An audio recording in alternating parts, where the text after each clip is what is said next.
Guys, এবার তাহলে চলুন ভাওয়ালের শর্ট সাউন্ড হওয়ার দ্বিতীয় রুল বা নিয়মটি শিখে নেওয়া যাক। নিয়মটি হলো কোনো ভাওয়ালের পরে যদি ডাবল লেটার থাকে তাহলে ওই ভাওয়ালটির সবসময় শর্ট সাউন্ড হয়। অর্থাৎ এ, ই, আই, ও এবং ইউ এর পরে যদি একই বর্ণ দুইবার থাকে তাহলে ওই এ, ই, আই, ও এবং ইউ এর সবসময় শর্ট সাউন্ড হয়। কিছু উদাহরণ দেখলেই এই নিয়মটি আপনারা খুব সহজভাবে বুঝে যাবেন। যেমন HAPPEN, হ্যাপেন, হ্যাপেন। তাহলে চলুন দেখি এই শব্দটিকে কিভাবে বানান করে পড়তে হচ্ছে। লক্ষ্য করুন, এই শব্দটির প্রথমেই আছে এইচ, তাই নিয়ে নিলাম হ।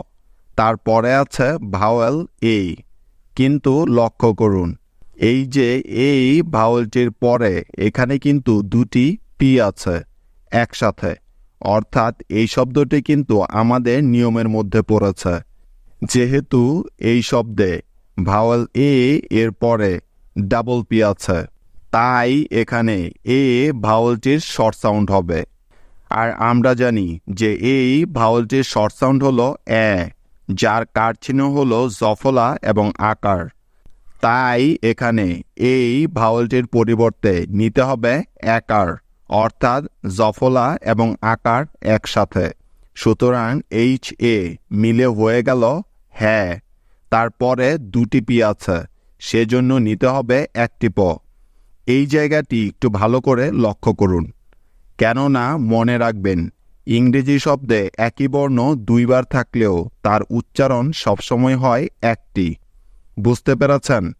তাই এখানে দুটি পি এর পরিবর্তে নিতে হবে একটি প। তাহলে HAPP মিলে হয়ে গেল হ্যাপ, হ্যাপ। তারপরে আছে ই, তাই নিয়ে নিব একার, কারণ আমরা জানি যে ই এর শর্ট সাউন্ড হলো এ বা একার। সুতরাং HAPPE মিলে হয়ে গেল হ্যাপে। এখন বাকি রইল এন, যার জন্য নিয়ে নিলাম ন।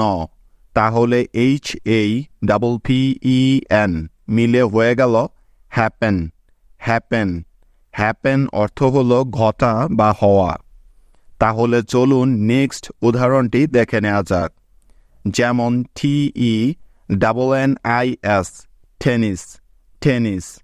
তো লক্ষ্য করুন এই শব্দের প্রথমে আছে টি, তাই নিয়ে নিলাম ট। তারপরে আছে ভাওয়েল ই।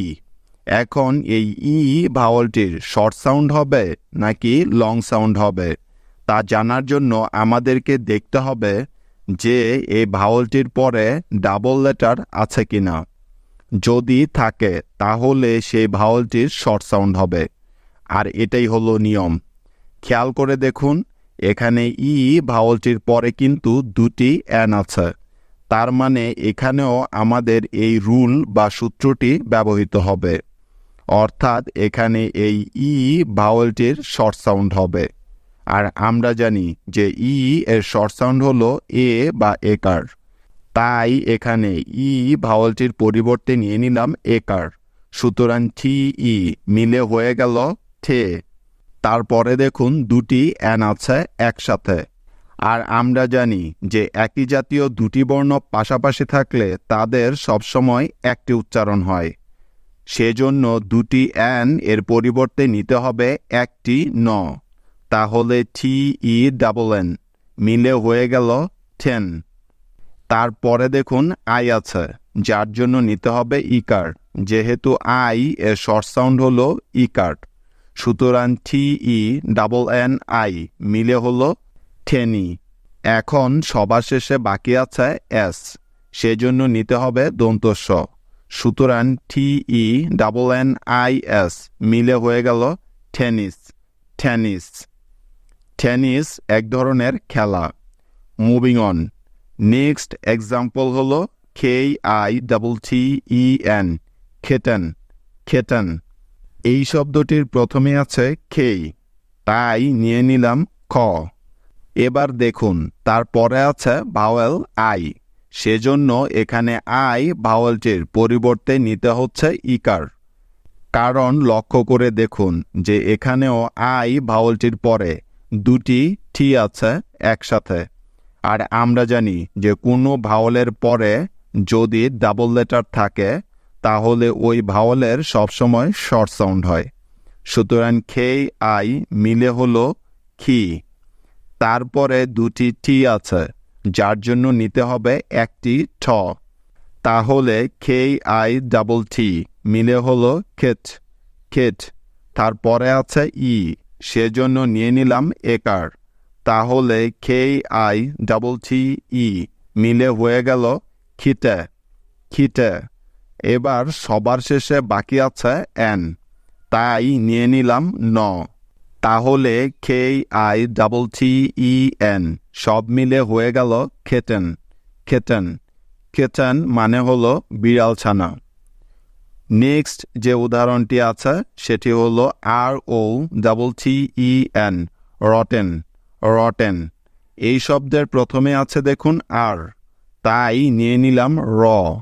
তারপরে আছে ও ভাওয়েল, যার জন্য এখানে ও ভাওয়েলটি কিন্তু সাইলেন্ট থাকবে, অর্থাৎ এখানে ও এর কোনো উচ্চারণই হবে না। যেহেতু এখানে ও এর শর্ট সাউন্ড হয়েছে তাই। কারণ আমরা জানি যে কোনো ভাওয়ালের পরে যদি ডাবল লেটার বা একই বর্ণ দুইবার থাকে তাহলে ওই ভাওয়ালটি সবসময় শর্ট সাউন্ড হয়।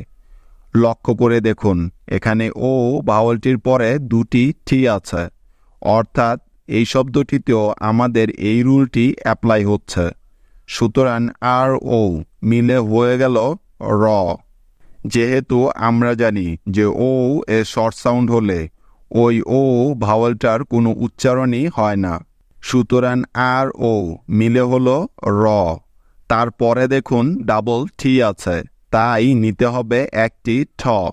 তাহলে আর ও ডাবল টি মিলে হয়ে যাবে রট রট। তারপরে ই আছে, সেজন্য নিয়ে নিলাম একার। সুতরাং আর ও ডাবল টি ই মিলে হয়ে গেল রটে রটে। এবং সবার শেষে বাকি রইল এন, তাই নিয়ে নিব ন। ব্যাস আর O double T E N সব মিলে হয়ে গেল রটেন রটেন। রটেন অর্থ হলো নষ্ট বা পচা। আশা করি গাইজ আপনারা এই নিয়মটি খুব ভালো করেই বুঝতে পারছেন। মুভিং অন, নেক্সট এক্সাম্পলটি হলো PUPPET পাপেট পাপেট। এই শব্দের প্রথমে আছে দেখুন পি, তাই নিয়ে নিলাম প।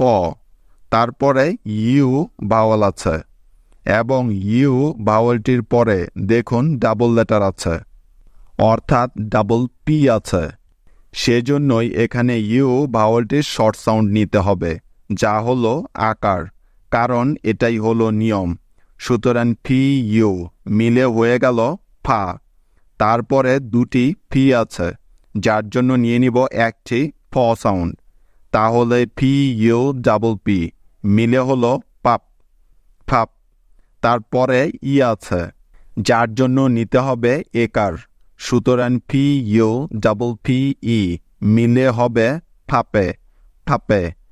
এবং সবার শেষে টি এর জন্য নিতে হবে ঠ। তাহলে ফি ইউ ডাবল পি ই টি একত্রে মিলে হয়ে যাবে পাপেট পাপেট পাপেট। অর্থ হলো পুতুল।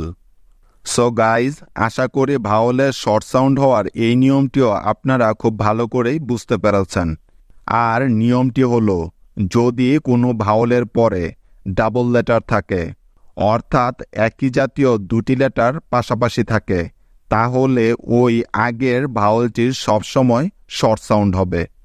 সো গাইজ, আশা করি আপনারা ভাওয়ালের শর্ট সাউন্ড হওয়ার এই নিয়মটি খুব ভালো করে বুঝতে পেরেছেন। যদি তাই হয় তাহলে আপনাদের কিছু হোমওয়ার্ক দেওয়া হলো। আপনারা অবশ্যই এই হোমওয়ার্কগুলো কমপ্লিট করে আমাকে কমেন্টে দেখাবেন, ঠিক আছে? যেমন প্রথম হোমওয়ার্কটি হলো RABBIT, নেক্সট হলো LESSON,